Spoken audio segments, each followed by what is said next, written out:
Bonjour et bienvenue à tous. C'est un réel plaisir de se retrouver pour cette journée RNC dans la francophonie.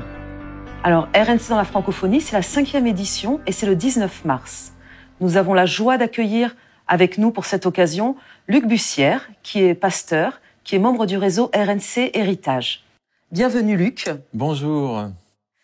Alors, avant tout, un petit rappel. RNC, Réseau Nouvelle Connexion, c'est un réseau qui, comme son nom l'indique, a la vocation d'être connecté à des œuvres, à des églises en France, mais aussi dans l'ensemble de la francophonie. Et cette journée, c'est justement l'occasion de se rappeler cette réalité, de la rendre vivante, concrète, en mettant le zoom sur un pays, une œuvre, un projet.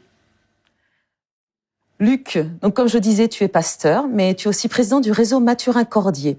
Peux-tu nous parler de ton engagement pour l'éducation scolaire chrétienne ? Bien sûr. Donc cet engagement, c'est une passion développée depuis l'âge de 25 ans avec mon épouse, en rencontrant une famille qui s'était demandé, est-ce qu'il n'y a pas autre chose qu'on pourrait avoir comme école ? Et nous étions enseignants tous les deux, on rencontre cette famille et le projet est né de faire une école différente, une école alternative qui réponde à un besoin sur le marché, quelque part, qu'on a entendu de la part de ses parents. Donc, depuis les années 86, on a développé cette école, l'établissement Daniel, en Alsace, qui a maintenant jusqu'à la terminale. Et puis, de cette initiative, il y a eu tout un réseau qui est né de gens inspirés par cette démarche et qui trouvaient que c'était une offre faite aux familles qui répondait à un besoin actuel. Donc moi, ma passion, j'ai toujours aimé en tant que pasteur évangélique aussi la parole, la transmission, l'enseignement, et je trouve que cette cohésion entre une prédication de la parole et puis le dimanche et une intégration de cette dimension biblique et de cette vision biblique du monde, eh bien, me paraissait très pertinente et en cohésion avec la foi.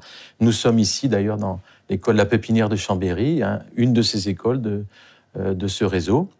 Donc cette vision a engendré l'ouverture de plusieurs écoles chrétiennes en France. C'est combien d'écoles environ aujourd'hui ? Alors, il y a une quarantaine d'écoles, quelques lycées, mais la plupart c'est des écoles primaires, réparties, je dirais, sur la moitié est de la France. Il n'y a pas grand-chose. Il y a beaucoup de projets, mais c'est quand même pas simple parce que vous savez que même si on a une loi qui permet l'ouverture d'écoles privées, dès qu'on est école privée, il y a le statut d'hors contrat, au moins pendant 5 ans, donc pas de subvention d'État. Il faut vraiment être très motivé pour bâtir ce genre d'école alternative. Mais il y a un mouvement de fond dans ce pays de France, pas seulement des écoles protestantes, mais de toutes sortes d'écoles. On sent qu'il y a vraiment une demande d'autre chose, d'une autre école, d'autres écoles, d'autres pédagogies, par rapport aux familles. C'est un tout petit réseau, 40 écoles, c'est rien sur le paysage français, mais la vision est grande. La vision est grande. Et de façon générale, justement, quels sont les retours de ces écoles sur la façon dont elles sont perçues sur les territoires là où elles sont implantées, que ce soit par les élus, les associations, ou simplement le voisinage ? Alors, ces écoles fonctionnent beaucoup en partenariat avec les associations familiales protestantes. C'est bien ancré dans le paysage français avec les UDAF, les UNAF. Donc, les élus commencent à prendre en compte ces écoles et surtout, je dirais, au niveau académique, c'est la réussite. Alors, au début, bien sûr, on est perçu, c'est nouveau, est-ce qu'ils vont durer, est-ce que c'est de qualité ? Mais maintenant, ça fait 35 ans, un peu plus, et on se rend compte que là où les écoles sont implantées, au bout de quelques années, bien sûr, la confiance vient, même si pour les familles, ça reste un défi financier, un défi de transport parfois, et pour les écoles elles-mêmes, un défi aussi de recrutement et de travailler parfois avec des moyens qui sont différents de ceux du public. Ouais. Est-ce que tu penses que le contexte actuel, les crises qu'on a traversées ces dernières années en France, crise financière, crise environnementale, crise sanitaire, influent sur la perception que les gens ont de ces écoles ? Est-ce que tu dirais qu'il y a aujourd'hui un regard différent peut-être que par rapport à vos débuts ? Et au début, la plupart des gens, et du milieu protestants évangéliques en particulier, se demandaient mais qu'est-ce qu'ils font ? Il n'y a pas besoin d'école. C'est quoi ce truc ? On doit être une lumière dans le monde et non pas mettre les enfants comme ça à part. Donc ça, c'était le gros argument.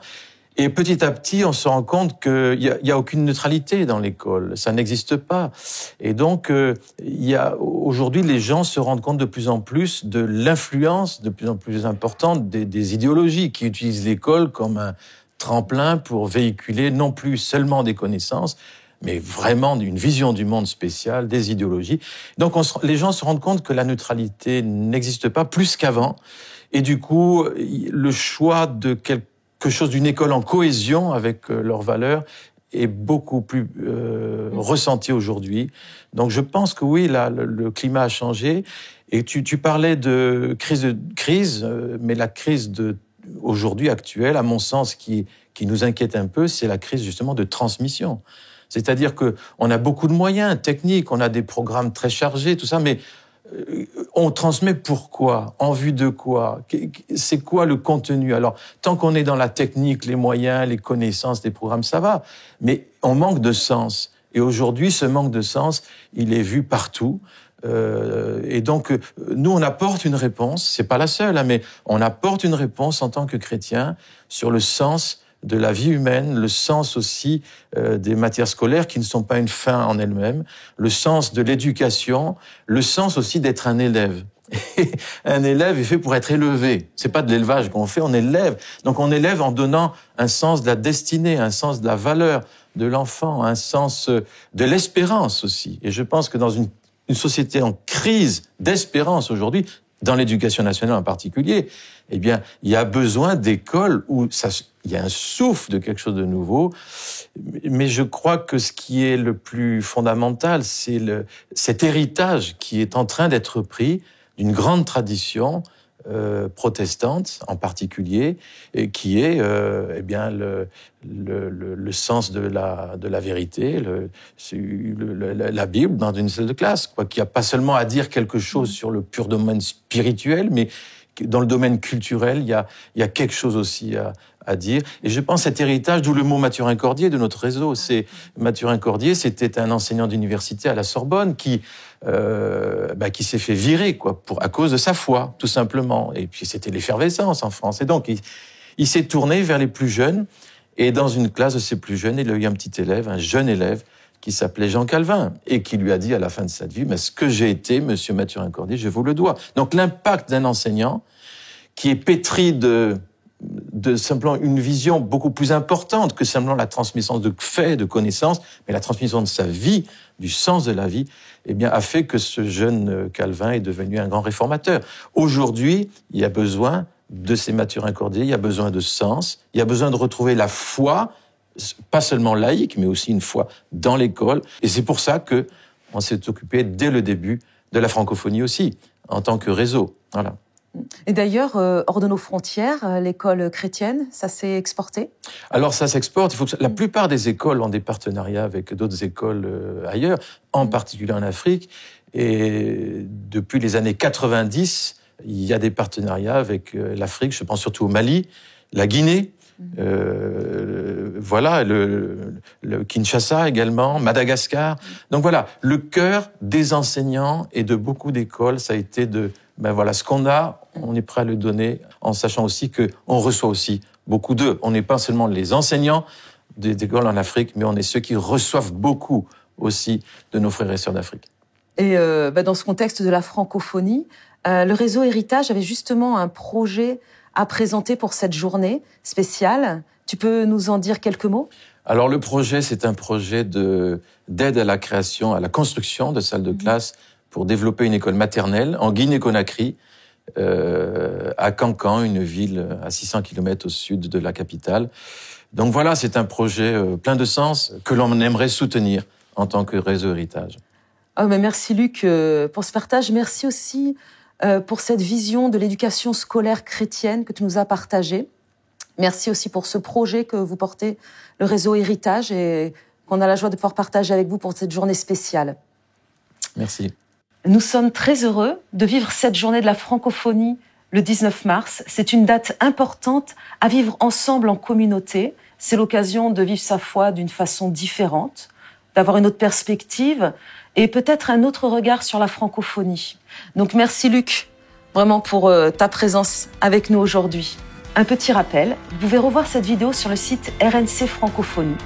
Si vous n'êtes pas présent le 19 mars, vous pouvez aussi faire un don sur ce même site afin d'être généreux et de pouvoir bénir cette école en Guinée-Conakry. Merci à tous et à bientôt.